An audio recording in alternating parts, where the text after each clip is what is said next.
talking about for the last, 3 weeks, financial fitness, and then mental fitness, our mental health. I feel if we focus in those areas, those 4 areas, those 4 pillars, that we kind of cover ourselves as the whole person concept. You're spiritually fit, you're mentally fit, physically fit, and what's the other one? Financially fit. So we talked about finances. Come on in, Tim. Come on in. We haven't sung the song yet. We're talking about financial fitness, and I feel. Let me say this, and you guys can tell me when I'm wrong. That you guys have if you didn't have it already, you have the base knowledge of finances. Would that be a correct assessment? If I were to say to anybody who's been coming, what is an emergency savings, you can rattle that off. If I could ask you, okay, what should be your process? What should it be? How do you fully fund emergency savings? Most would say, okay, 3 to 6 months of your monthly expenditures or monthly expenses. If I say, okay, if you're just starting from scratch, you'll say, yeah, initially I want to save $1,000, then tackle debt, right? And you guys know what revolving debt is. That we talking credit cards, you paid it, they give you credit, you use it, you pay it, you get that credit extended to you again.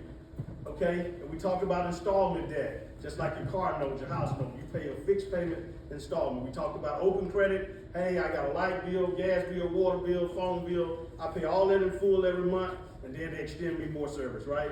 So I would say that you guys have the base. You understand 401ks. If your job offers a 401k and they're matching, that's your first attack. At least invest up to the match. After that, you can jump into an IRA. You know, an IRA stands for individual retirement account. If you haven't started one, you can start a Roth. You can start it through companies like Fidelity, Vanguard. Understand you do not need a lot of money to start. $100 a month.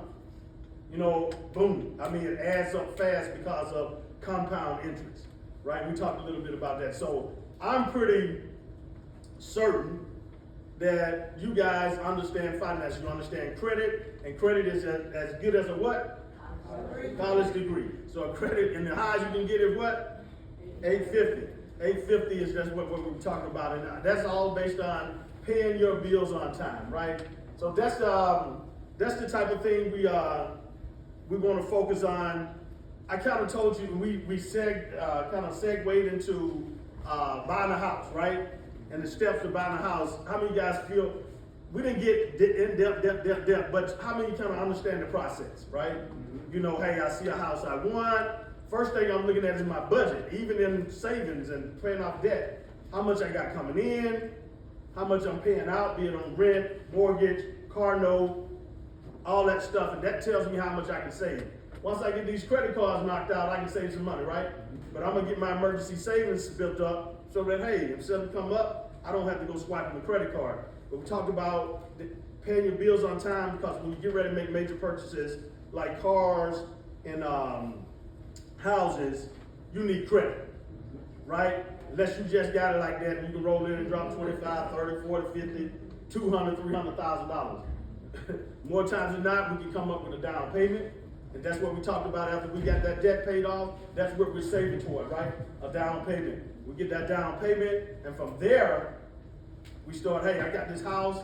I know I kind of have a budget. I know that, okay, I got an extra, I can afford $2,000 a month. You got mortgage calculators that'll tell you, hey, how much of house you can get with that. If I can pay $2,000 a month, that may equate to $300,000 house, $350 maybe, who knows, right? So you got mortgage calculators to tell you that. You got that down. You don't want to be mortgage broke. Okay, you meet a real estate agent. Tell them what you desire. The real estate agent works for you. They work for you. So when that real estate agent is working, don't be walking around there timid and letting them pull you or force you into something that you can't afford, right? Because they're out to make a commission. They're out to make a commission. Not all of them are like that. Some of them are true brokers, but ultimately that's how they eat, right? So make sure that you think about that. Same thing with buying a car, right? We ain't buying new, certified pre-owned, right? CPO. Why? Because if I buy it new, drive it off the lot, I couldn't even get what I paid for it today, tomorrow. Certified pre-owned means it's been inspected by a mechanic or the dealer, and they're saying, usually they go through a 16-point inspection, and that car is pretty good, right? So we talked about that. So I'm pretty confident that you guys, and we'll be revisiting this stuff in different ways, right? We'll revisit it. But tonight, I want to segue into one of the other 4 pillars. If you guys missed it, I said, hey, 4 pillars that we're focusing on to make the complete person. We're talking about spiritual fitness, financial fitness, which is what we just got done, physical fitness, and mental fitness. And tonight, I want to segue into physical fitness. Is that okay? We're going to talk about physical fitness, something we all deal with. If I'm honest, it's what I struggle with.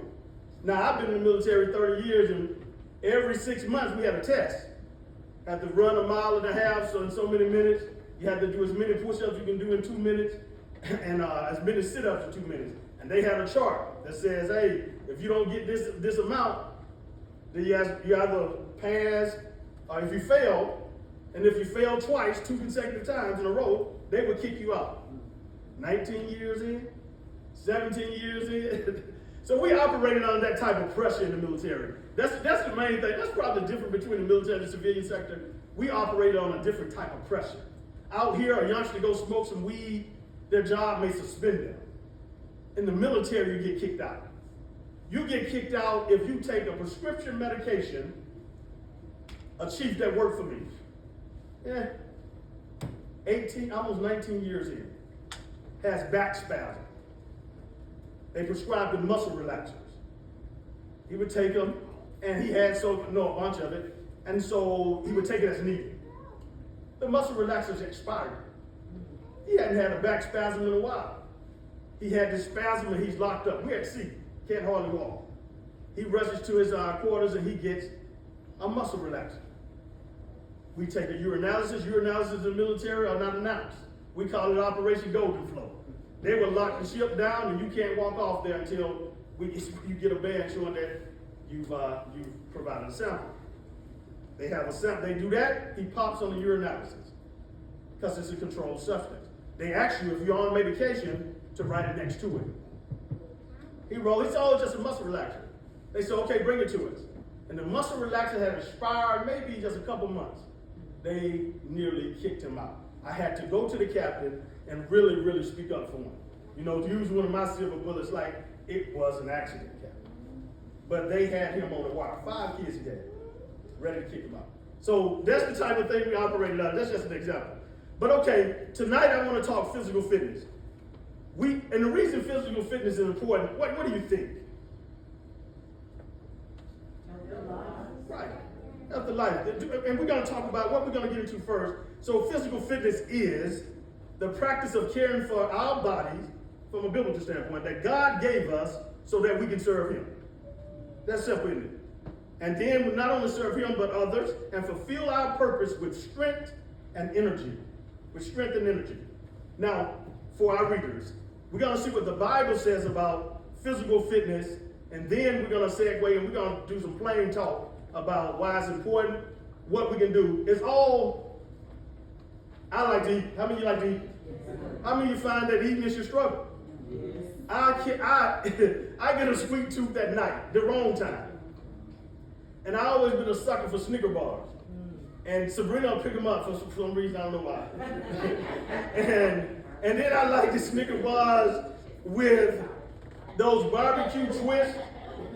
Corn chips, those barbecue twists. It's like the saltiness out offset the sugar, and I don't need any of it, right? But so we'll talk about that. But let's talk about what the Bible says about physical fitness.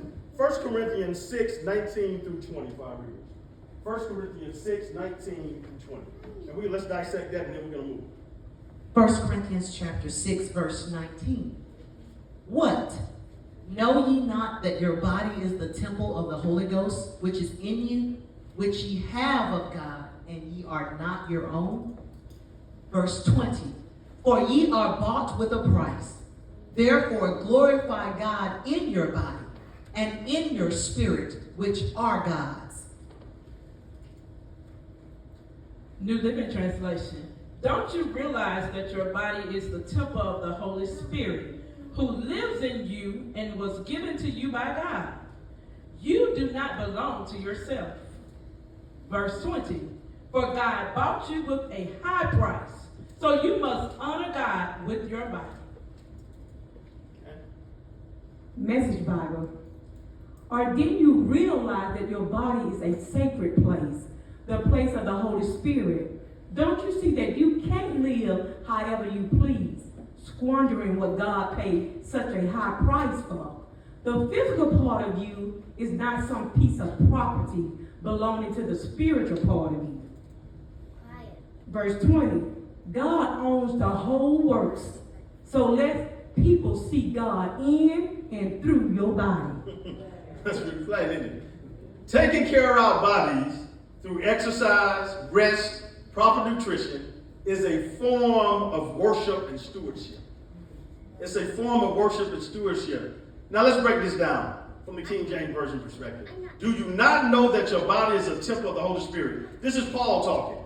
He's reminding these Corinthian believers that God's Spirit lives within them. God's Holy Spirit lives not just symbolically, but literally. Once you accept God, God's Spirit lives in you. And back in the olden days, the temple was considered sacred because of the presence of God. So once you accept God, then your body too is considered sacred because you have the Spirit of God. But Paul, this was a radical idea for those Corinthians because a lot of immorality was going on. And so he's calling on them to treat their bodies with reverence and purity. And then he said, whom you have from God. The Holy Spirit is a gift from God. Not something earned, but by grace. We can't earn it, but it's given by grace. And it reminds us that God is the owner. God owns your body. You are merely a steward of it. So this whole notion, in other words, let's move on. I'll say this after this one. You are not your own. Right? This confronts that modern idea that my body, my choice. I do whatever I want to do. This is my body. You do not own your body. A believer, you do not own this. You rent this. You're a steward of it. And so you have to ask yourself, while I was reading, I said, man, have I been a good steward of what God has loaned me? This is a question for us to ask ourselves. For you were bought with a price. What's that price? The blood of Jesus. This refers to Jesus' sacrificial death. His blood paid the ultimate price to redeem us from sin. Right? Your value, our value, is based on that payment. He was willing to die for us. So because God's Spirit indwells in us, that means that this body, like the temple back in the Old Testament, which was sacred because of his presence is within me, this body is sacred. And then it goes on to say, therefore, glorify God in your body and in your spirit, which are God's. Because you belong to God in both body and spirit, you should honor him with how you live, not just in what you believe, but in the way what we do with our physical body. How we eat. Rest is of the utmost importance. How many of you feel just terrible when you don't rest? I've been up some nights, couldn't sleep, and had to be up for the military at 4 in the morning. Got to sleep at 1. It's a terror. Rest is just as important as eating, how we speak in this body, right? Right? The work that we do, how we worship in this body, how we dress this body, everything else under God, right? All that is in God, and how we conduct relationship. So this body is on loan to us. We don't own it. Are we good stewards of it? That's the question we have to ask for everybody to take a little self-inventory. Now do me this one. 3 John 1 and 2. And then we're going to talk practice. 3 John chapter 1, verse 2. Beloved, I wish above all things that thou mayest prosper and be in health, even as thy soul prospereth. New Living Translation. Dear friend, I hope all is well with you and that you are as healthy in body as you are strong in spirit. Message Bible. We're the best of friends, and I pray for good fortune in everything you do, and for your good health, that your everyday affair prosper as well as your soul. Good. So here John, and he's writing to his friend Gaius, right? He's a faithful believer. The Greek word for prosper is euodo, E-U-O-D-O-O, which means to succeed in your journey to do well in life. That means in everything, not just spiritually, but in all areas of your life, including finances, work, relationship, and daily responsibilities. And John here is telling me, hey, I want you to succeed in every area of life. And what you'll find out for those who came in, I told the group earlier that God has got me focusing what I've dubbed the whole person concept. Spiritual fitness, financial fitness, physical fitness, and mental fitness. If we cover those areas, you'll find that you're a whole person if you're fit in those areas, right? And so today we're transitioning to, last few weeks, financial, but now we're talking about physical, right? Physical fitness. And he said, and be in health. This shows that physical well-being is important to God. It's important to God.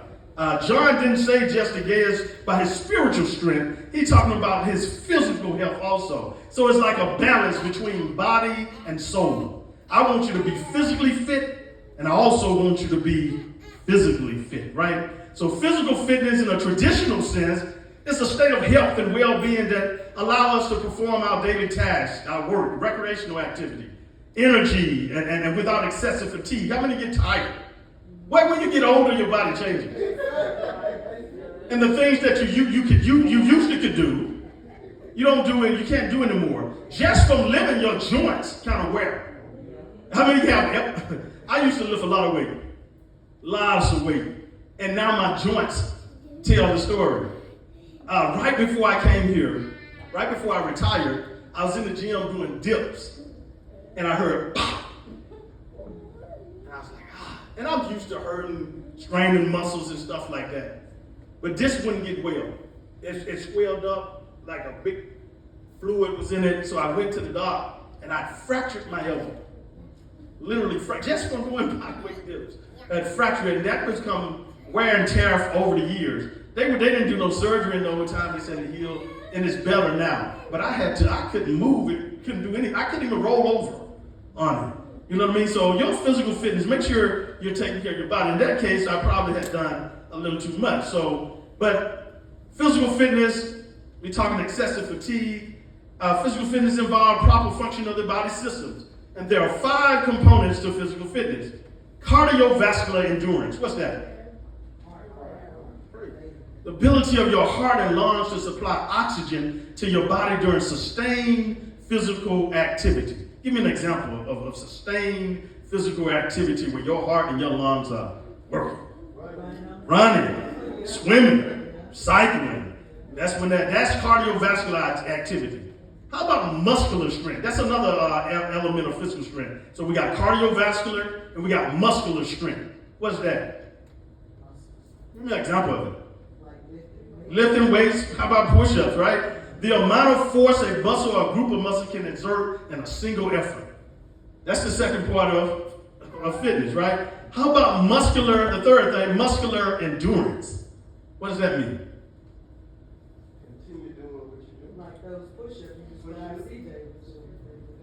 Bingo. How many can you do? How long can you do it? We used to do push-ups, and they say you got 2 minutes, and you do as many as you can. And we would work at push-up and push-up and push-up, and some of us could do up to 100 plus, and we'll keep going. That's muscular endurance. You don't just get that. That comes from what? Training, continual training. The next part, so we got, what 3 do we have so far? Cardiovascular endurance. Muscular strength, right? And then muscular endurance. And the next thing is flexibility. What is flexibility? In your own words. Stretching, yoga, right? It's the range of motion around a joint. Okay, and then the 5th thing is body composition. What does that mean? Anybody heard BMI? What is that? Body mass index. And that has to do with how much lean muscle and lean, like the bones and your organs, you have in your body compared to fat. They have a little wage that they're taking. Okay.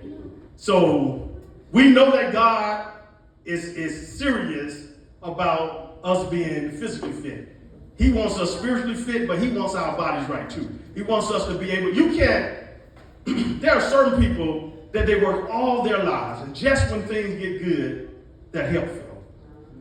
Because we are paying so much more attention to everything else, and we neglect our health. How many of you want to work, and I know that ain't nobody gonna raise their hands to this, who want to work their whole lives, trying to have something, finally get it, and can't enjoy it because you're sick? Not a place to be. And I'm gonna tell you this, it takes more than God is amazing. God can do the miraculous. But why do you expect God to do the miraculous when we won't do for ourselves what we can do, right? So we got to do our part too. So we understand that God values physical fitness, and we understand those 5 components I just rattled off of fitness, of physical fitness. What we can really narrow it down to, and I like to be plain, we can narrow it down to 2 things: moving or physical activity and eating right. That's it. That's what being physically fit involves. I'm gonna tell you this, and take it from me, I know well. You cannot outwork a bad diet. I've known cats, I know people who, in the military, I was stationed with the Navy SEALs for 3 years, and it's a mentality. I've seen guys run 1.5 miles in 6 minutes flat, just bare feet. I had my SEAL commander, he and I went out to the pull-up bar, and we did pull-ups and push-ups, alternating 1, 2, 2, 3, 3, to see who could quit. And I was in some good shape then, and he was an older man, almost burst his heart. They would not quit. It's a mentality. Navy SEALs, right? So it's about consistency. But anyway, we understand that that's important to God, right? So let me ask you this. Why do you think physical fitness is important? What's the importance of physical fitness? I mean, God values it, but what else? So that we might do the work that God has called us to do. That's right. That's absolutely right. Absolutely right. How about it impacts every area of your life? Your physical, mental, emotional, and spiritual. When we get into mental health, I'm going to say this to you.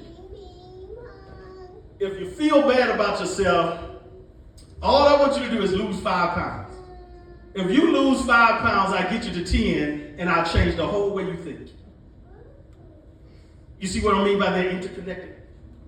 You feel bad if you're down and out. Anybody I ever met that came to me down and out, stressed out, after talking to them and telling them about God and all that, the next thing I told them to do, I want you to start working out. Understand that you ain't going to be able to work out like CJ. But there's a way for you to work out. That comes from, somebody who played professional ball, that's a different type of working out. They run bleachers with chains on their necks. You know what I mean? and he and I did some crazy stuff, but they did even crazier stuff in college. So your physical fitness impact every part of your life. Here's what it results in, a lack of it. What do you think a lack of physical fitness results in? Say again? Poor health? How about, let's get specific. Heart disease. If you're sedentary, what does sedentary mean? Always sitting, don't move around. Heart disease, high blood pressure, obesity, type 2 diabetes. This is just from not moving. Stroke, a weakened immune system, chronic fatigue and low energy, just don't feel like doing nothing. And then when they do move, because they haven't moved, joint pain, poor mobility, I'm getting out of the car like, and then increased risk of certain diseases. From a mental and emotional standpoint, if you're not physically fit, you'll find yourself depressed, anxiety-ridden. You don't know how to manage stress. brain fog. Anybody ever get to the point you can't remember that? Like, goodness. All you gotta do is move a little bit. You'll get rid of that. Focus and reduce memory. How about low self-esteem? When I gain weight, I don't really be motivated to go to the gym. When I'm looking right, I'm like Donkey Kong, right? But if I don't feel good, and then what you tell yourself is, I'm gonna go next. I'm gonna go tomorrow. And I'm gonna go tomorrow. You put it off. And you keep putting it off. And before long, you start talking yourself, and then when you do go, because you ain't yourself, you ain't in the shape you want to be in, then you convince yourself that everybody looking at me. And really ain't nobody looking at you. Got a friend that called me yesterday, and I met him in Washington, D.C. when I was at the Pentagon. He wasn't working there, but I met him at the gym. 87 years old. Just had his 87th birthday. Talks to me like one of you guys would. No brain fog, no, what else? Memory as 2 tours in Vietnam. I called him Sarge, he called me Captain. Every single day at LA Fitness, he's in the gym, 5 days a week. When I met him, he was 85. He turned 87 yesterday. Captain, I've been trying to get up with you. I'm coming to Mississippi. I said, come on, Sarge. And he and I talked. He said he threw me a party down in Florida. My kids took me down there. I was in my hometown. Man, it was something. And he just called and he talked. Every single day he goes to the gym. He still drives. At 87, he drives. He ain't on a walker. He's pushing 90, okay? Just to make it clear for you. They diagnosed him at 50 with diabetes. 37 years later, and I'm going to tell you about that, he comes to the gym every day. And it became such an inspiration to me. And he's like, the good Lord willing, the creek don't rise. I'll see you tomorrow, yeah? And we would always meet at the gym. And when I got ready to go, me, him, there's another guy there was David. David was 78. Another guy, Hampton, 75. Virgil was 67. At 67, this guy would get on an elliptical and go for an hour, not 1 hour, not 2 hours, just out. These guys came to the gym, but I was most impressed with my good friend Ben Williams. And if God willing, hope he'll come here one day, and you would not believe it. 87 years young, this is true. And he talks to me like no forgetfulness. I don't remember. I mean, he's rattling off stuff from back in Vietnam. Went on Sunday school picnic, Captain. So working out is that important. It keeps you going. When you don't do it, it leads to weakened muscles and bones. Okay? Muscle loss, there's something called sarcopenia. Especially after the age 30. Once you hit 30, if you ain't doing nothing about it, it starts, you just lose it. Bone loss, osteoporosis. Everybody ever heard that? That leads to fractures. You ever see when people get older, the first thing they do is start falling. First, they start bending over. You know where that's from? No muscle strength around your bones. When their posture change, no muscle strength around your bones. And then because they don't do nothing about it, no type of strength training. And hear me when I tell you strength training doesn't mean weightlifting all the time. You can strength train with a band. Really. And we'll talk about all that. But when that starts happening now, the first thing to go when they get older is your legs. You should never quit working on your legs. And once your legs go, your balance goes, and then you go falling. And because that bone loss, then you're experiencing fractures and breaks. How many of you know of old people that fall? That's the reason. The other thing is weight gain and metabolic problems. This is what happens when we don't work out. Your metabolism is going to slow down automatically as you age. Once you hit 30, that joker comes to a halt almost, especially for men. And we start gaining weight right around here, right around there. That's called visceral fat that accumulate around your organs, okay? So, and that results in the increased risk of metabolic syndrome. That's like a cluster of conditions. High blood pressure, high blood sugar, excess belly fat. And then that results in a lack of just a reduced quality of life. Lack of stamina. You at the park with your kids or grandkids and you can't sit. I've experienced both spectrums. Being in the best of shape, getting lackadaisical and lazy and doing just a little bit and gaining weight, and then walking, my back was killing me. How many of you ever been there? Mm-hmm. That's when your back started killing you, men, your stomach got too big. When your stomach started, it was, this is just real talk. This is what happened, right? So lack of stamina, greater dependence on others in your later years. My mama said, God, I want to be able to do for myself until I leave here. That's a great goal. You don't want to be dependent on nobody. And the reason I say that is because even the ones that talk about how much they love you will get tired. They'll get frustrated. They'll get frustrated. I don't care how much they say they love you. If they're having to roll you over, put you in the chair, take you to the bathroom, clean you up because you can't. Then folks, you know what I mean? Then those type of things, it makes you feel some kind of way, and then they're feeling some kind of way, and then they get snobby with you.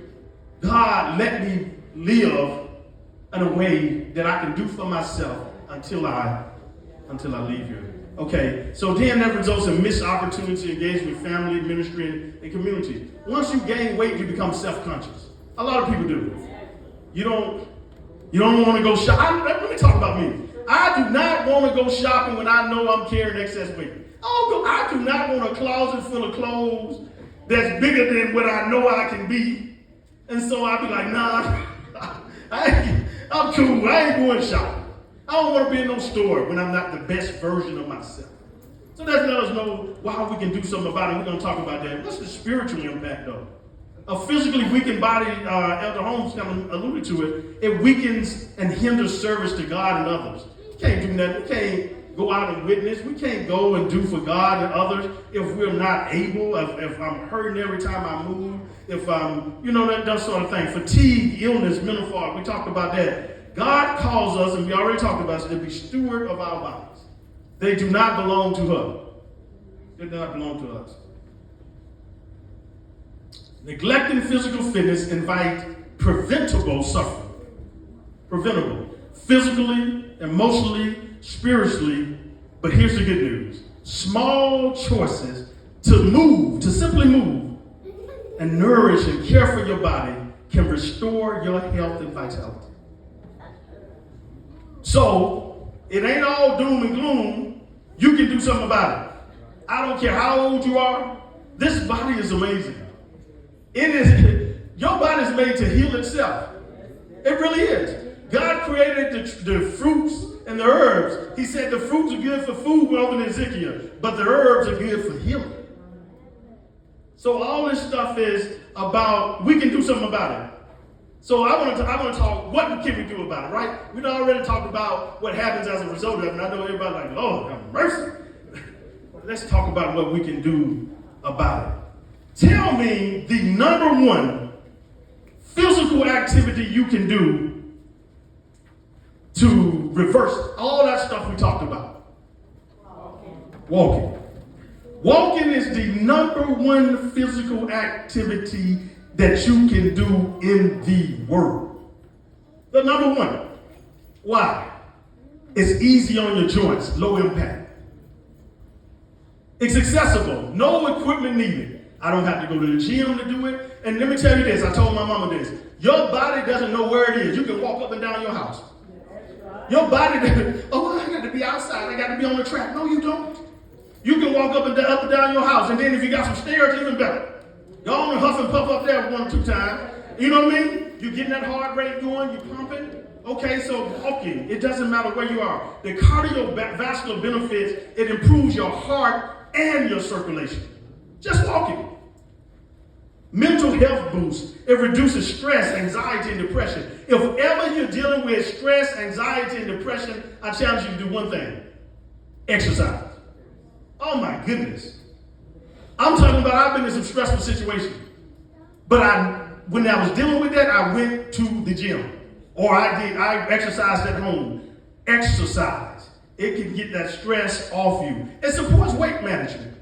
We need to keep our weight down because everything that we go through, they're going to tell you when you get to the doctor anyway, what? Losing weight, we need to lose some weight. And that's why we hate to go. Because everything, right, is based on your weight. You know what I mean? Everything's based on your weight. But I got some good news coming up for you. And then here's the other thing walking does. It lowers the risk of chronic diseases like diabetes, high blood pressure, and some cancers.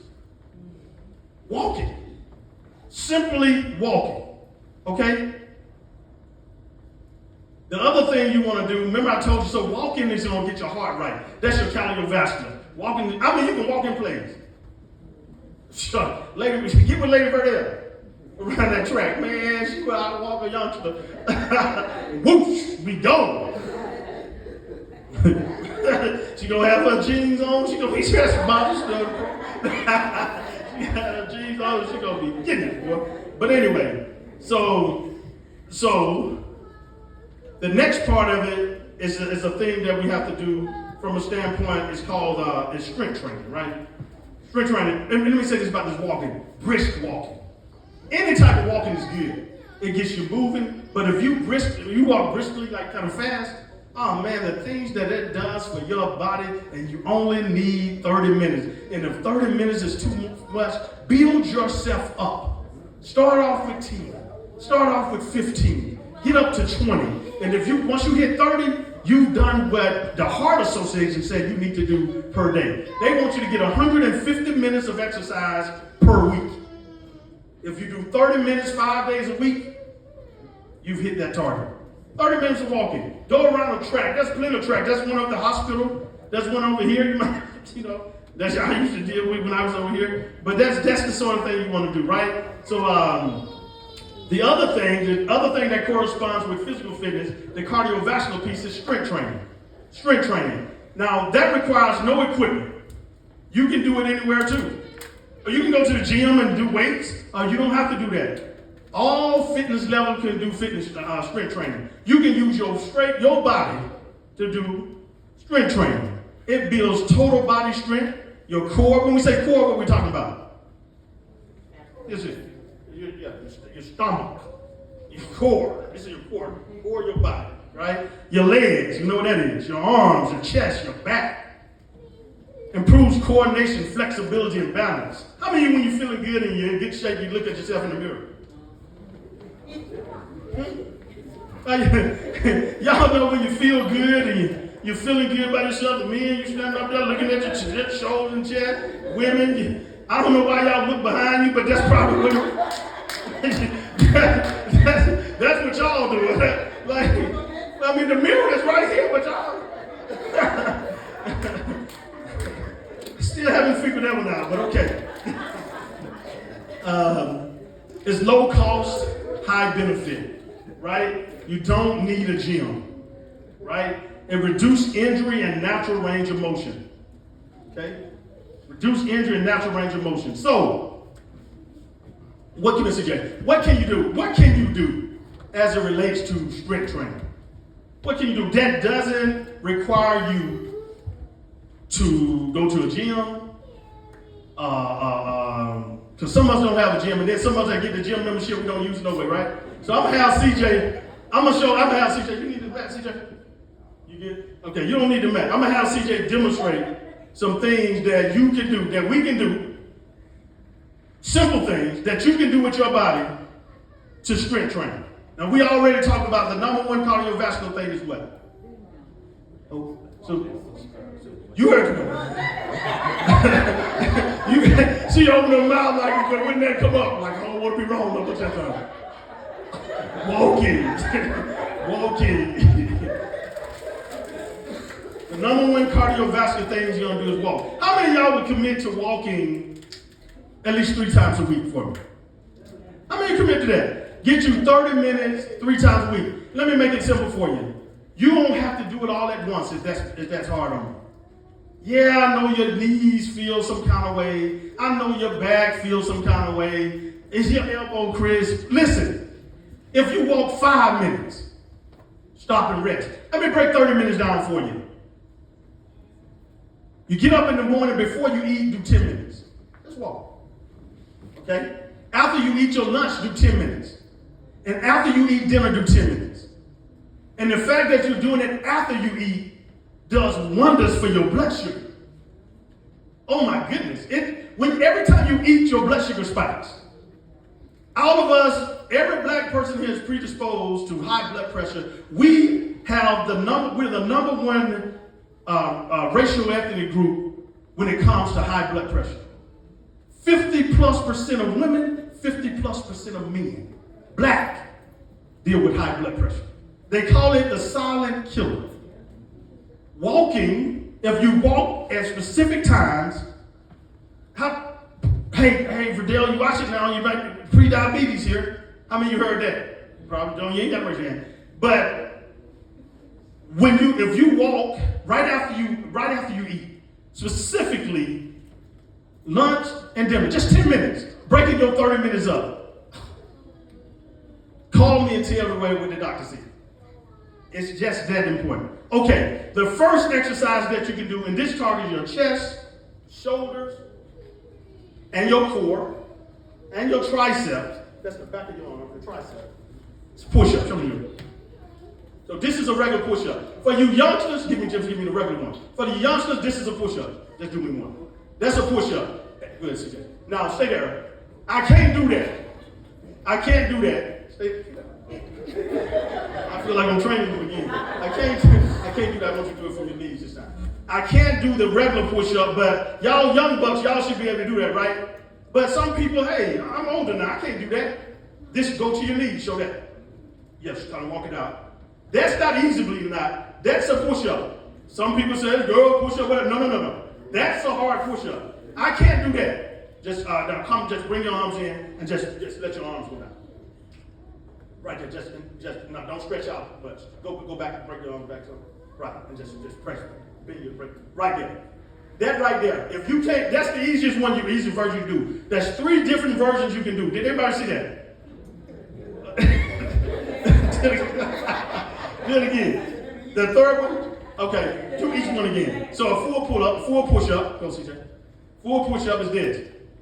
Now that right there works your core. It works the back of your arms. It works your chest. It works your shoulders. You don't never have to go to the gym if you master that. For me. Show the knee first again. Right from where? Yeah.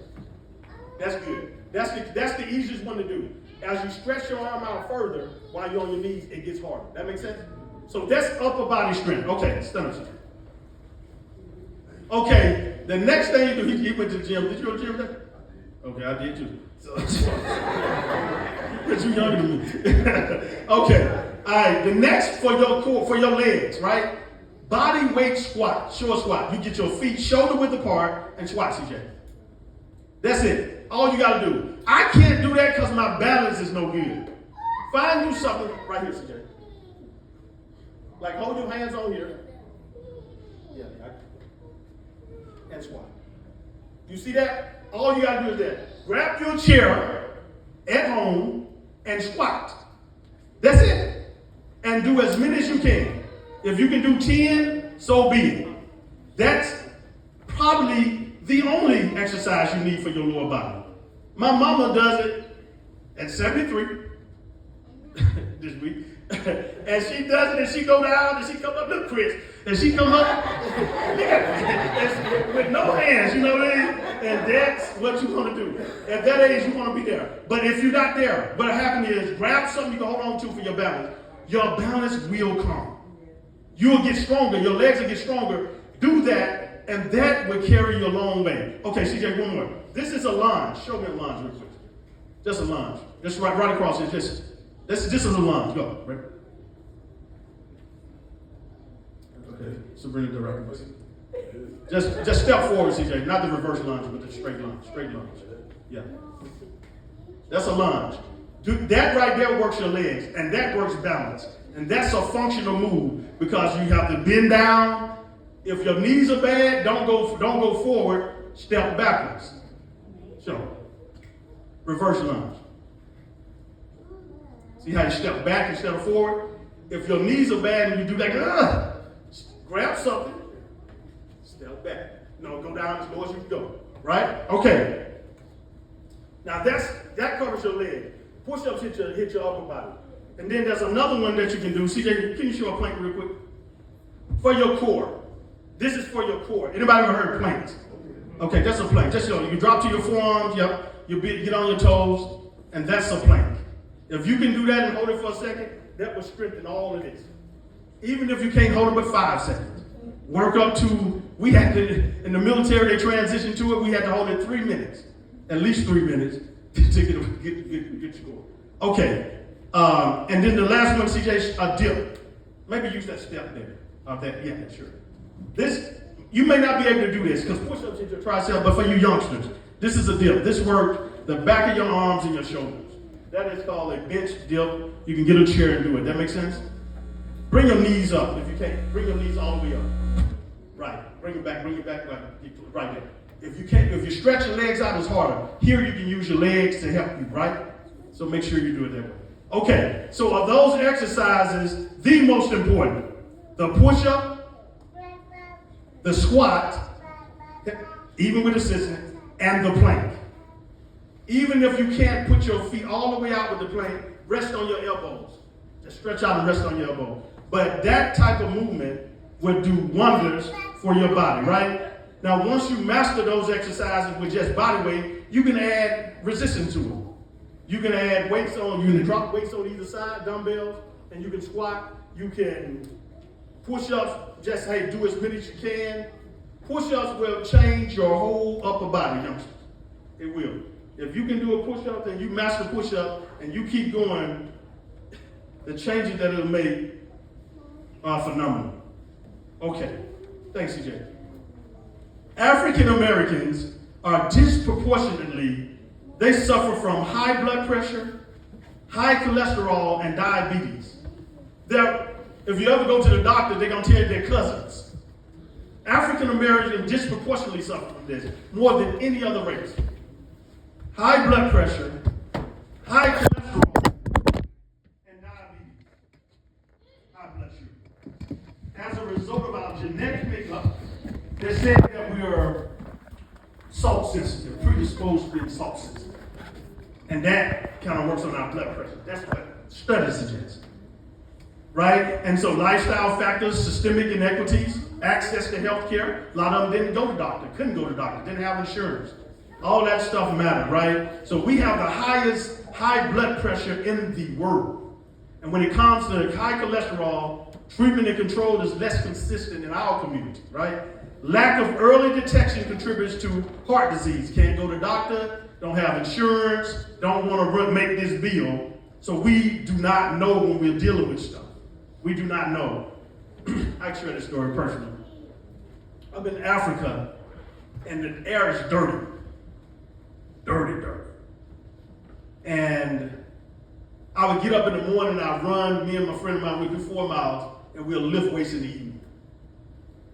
But they would burn everything. They have burn pits in Africa. And they would burn, you name, camels. I mean, the god-awful smell. I mean, every night at 10 p.m., they would burn tigers, animals, carcasses, everything. And then it would just take over the air. So we would get up and run early in the morning when we thought the air was freshest. Me and Rob Reed. We get back from Africa maybe a year or so later. Rob eventually retires, and Rob's out more in his yard, and Rob falls down, can't breathe. And Rob can't breathe, and as a result, Rob goes to the doctor. Rob has a blood clot in his lung like this, size of a softball.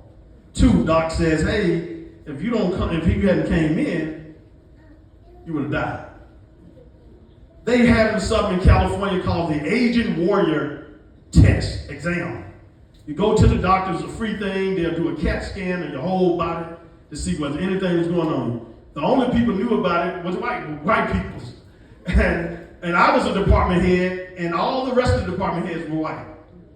One of them sent me a note. He said, hey, Chris, you're department head. This is circulating around. Hey, it's not going to cost you but a couple hours of your time. I walked in there. I said, oh, man, that's good. I need to go. I walked in there, and it was an African guy doing the intake. And he looked at me and bucked his eyes. And I said, what? He goes, and I figured, I said, what, you haven't seen a senior black officer come here? He said, I didn't know how to say it, but you're right.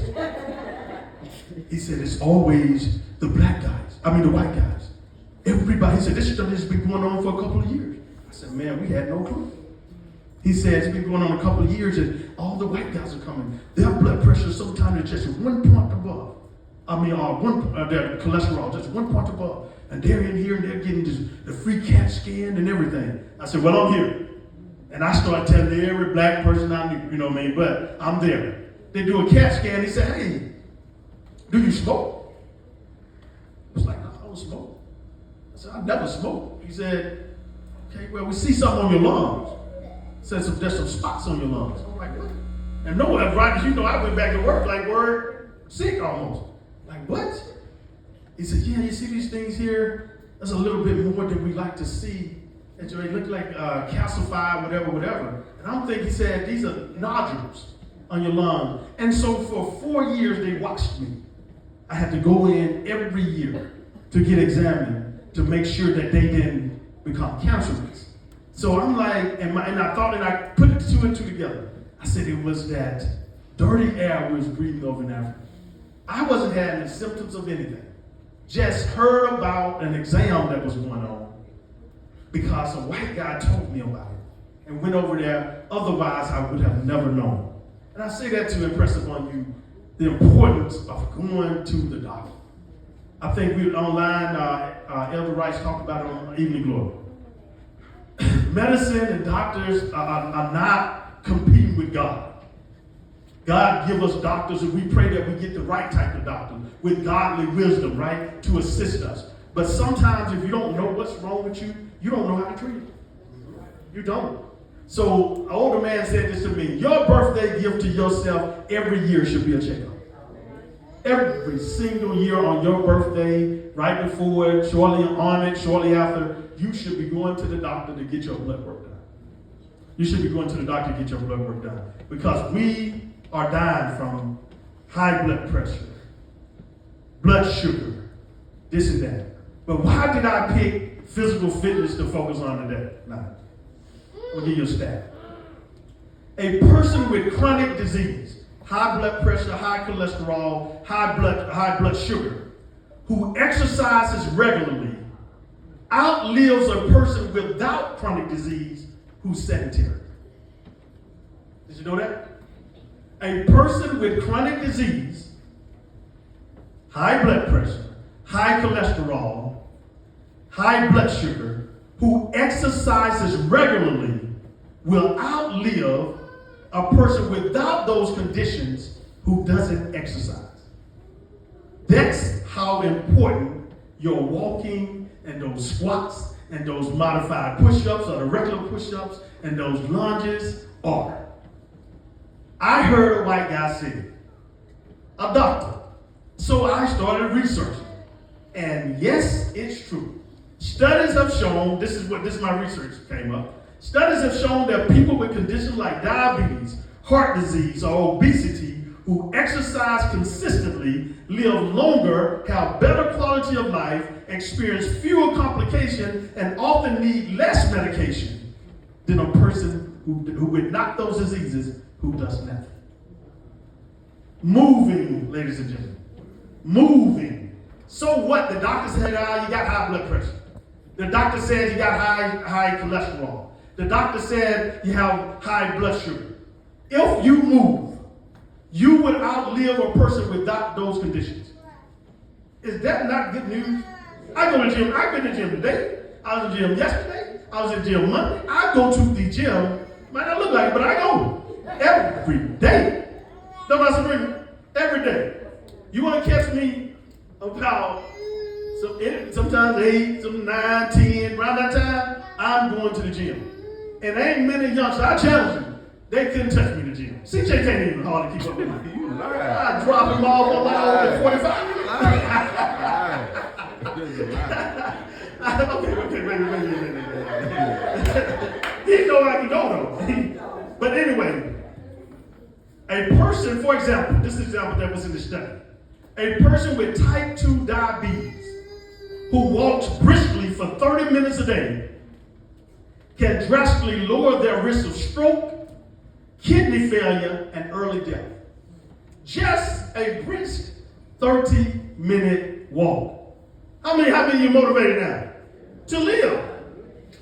Being inactive increases your risk of heart disease, cancer, mental health issues, leads to muscle loss, weight gain, insulin resistance, and is associated with higher all-cause mortality. Higher all-cause mortality is like how they gauge a population's health based on all the people there. For us, sedentary. The thing that kills most people that everybody seems to have in common with inactivity. Wasn't moving. And don't get it, oh, I work outside. No. Exercise is intentional. I'm working out for me. I'm not, oh man, yeah, I've been walking all day. And that's fine, and that's good, and you are moving. But hey, that works, that matters. But you also should dedicate some time. Find 30 minutes. I've already told you can find 10 here, 10 there, 10 there. Get that 30 minutes in, and you reduce your chances of dying prematurely. Exercise builds what they call health reserves. So that means like when stuff does come up on you, your body will fight it better. When you find yourself getting sick, greater resilience, your body is more resilient to infection. They'll fight it off. More strength to recover from surgeries and illnesses. Better mental outlook and mobility as you age. A person with a chronic condition but a strong, trained body often weathers aging better than someone who is inactive. Okay? Your goal should be to work out at least 5 times a week. When you get up to that, notice I say get up to that, work your way up to that. Don't go out next week and I'm going to work out 5 days a week, right? You're going to be sore, you're going to quit. Soreness is a part of working out when you haven't done it in a while. Your legs will get sore. Your arms will get sore. If you do a push-up today and you haven't done a push-up in a while, your chest is going to be sore. Your shoulder, oh, I'm so sore. And then most of us will quit. And then here's the thing. It's something called DOMS, if you ever worked out. You may not get sore the day after, but it's called delayed onset of muscle soreness. 2 days later is when you'll be your sorest. I'm giving you what would come so you don't quit when it does come and think, oh, Lord, my body. It's a cause, but stretch, move. It doesn't cost us anything to walk. God gave us legs to do it. Jesus didn't walk most everywhere they went. Unless he traveled by boat over water. Don't you? Right? Okay. So 30 minutes of brisk walking. Here's a schedule for you if you want to do 5 days. And we'll end here. And then we'll get into the eating portion of it next week. But 30 minutes brisk walking on Monday. Just get 30 minutes of walking in. Divide it up. Do at least 3 of those exercises I showed you on the next day. Couple rounds. I'm going to get down on my knees and just push my upper body up. Okay? I'm going to try to do a plank. I can't stretch my feet all the way out. I'm just going to lean into it. Okay? And I'm going to do some squats. And that's really going to be, squats work your whole body. I'm going to grab onto something. I'm going to squat down. If I can't brace myself when I come down, I'm going to get a chair and sit on it. And I'm going to sit right here. And I'm going to sit to the edge of that chair. Like this. And I'm just going to rock it. And sit back down. Let the chair just rock it. You got that? Just sit back down. So, because some people can't do this. And, the knees and stuff will give because the joints are not strong around those knees. So until you can get there, you're here. Sit on the chair. At the edge, get to the edge of it. Sit on it. Rock up. If that's hard to do, use a hand to help yourself up. But you're working this muscle. Okay? So that's what you're going to do the next day. Then the next day, Wednesday, you're going to be back to your walking. Thursday, you're going to rest. 3 on, take a day off. Rest, you're going to rest on Thursday. Friday, you're back on your walk. Break it up 30 minutes. Saturday, you're going to do what we did that again. The squats, your push-ups, again. Sunday, you rest. If you can get that routine going, you will see dramatic changes in your health. Dramatic changes in your health. Okay? So here's the challenge. We're going to end on this. All I want you to do, that's 5 days. You're going to build up to that. Because St. John's going to be financially fit, physically fit, right? Mentally fit, and spiritually fit. Spiritual being first, right? But challenge for you this coming week, and I'm going to do it with you. I want everybody to try to walk 3 days a week. 3 days. How many can I get on board with me with that? 3 days a week. 3 days a week. All I want you to do is walk 3 days next week. If you can't do 30 minutes, give me 20. 3 days. I'm going to ask you about it next Wednesday. Give me 20. And I want to know what you're doing. And then if you're feeling real motivated and you want to drop a few pounds, stop eating at 8 o'clock at night. Stop eating. Your last meal need to be at 8 o'clock. So dinner no later than 8 o'clock. And I don't want you to eat again unless you got some type of medical thing where you have to have food to eat. If you don't have that, I want you to try not to eat again until noon the next day. Try that. If by next Wednesday you haven't dropped 5 pounds, we're not talking. They call it intermittent fasting. All you got to do, let your last meal be at 8. How many you got to eat right when you get up? And I don't be hungry no more. How many y'all like breakfast people? Yeah. If you can have coffee and not break your fast as long as it's just black and you have no sugar in it, right? Because you guys get food back up. But listen, I'll tell you what. If you can't do, that would be 16 hours of fasting. If you can't do 16 hours of fasting, because you count the hours while you sleep too, right? You're not just up there, you know, 16 hours on while awake, trying to eat. More time than not, most of them get up. Some people get up early, but if you can wait till I'm not going to eat till I eat lunch. That would change your life. That fasting alone, now you're coupling fasting with exercise. The fasting alone will regenerate your cells. We did a 72-hour fast recently. And our man had already said if you had an old injury somewhere, when I read up on it, you're going to still, in that area, you're going to start aching because your cells are regenerating. And we did it. The first day I was, I'm used to fasting for about 16 hours. But about 24 hours, I'm like, and you get water and you put electrolytes in the water. Sugar-free electrolytes. That salt would keep you from cramping and having feeling real, real bad. By day 2, by hour 48, your body is now, by hour 24, your cells are starting to regenerate. By 48, your whole immune system flips. And sure enough, I started feeling the old ache right around that old elbow. Let me tell you, and this is the gospel truth.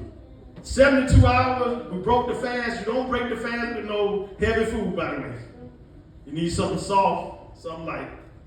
When we broke the fast, I was down 12 pounds.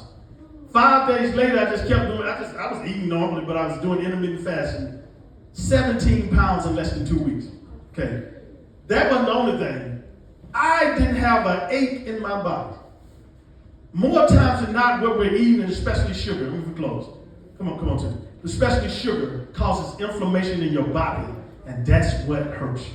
Okay? So all I want you to do is don't worry about that yet. We're gonna get into that. If you're feeling motivated, jump on it. I do it every day. I try to do it most days. I don't eat till 12, sometimes 1, 2, and because I go to the gym or whatever. I can exercise on every stomach. I prefer it, right? But I want you guys to at least 3 days this week walking. You heard the benefits of walking. I want you just to give me 3 days with walking. Okay. Your offering in your hand. Everybody come on.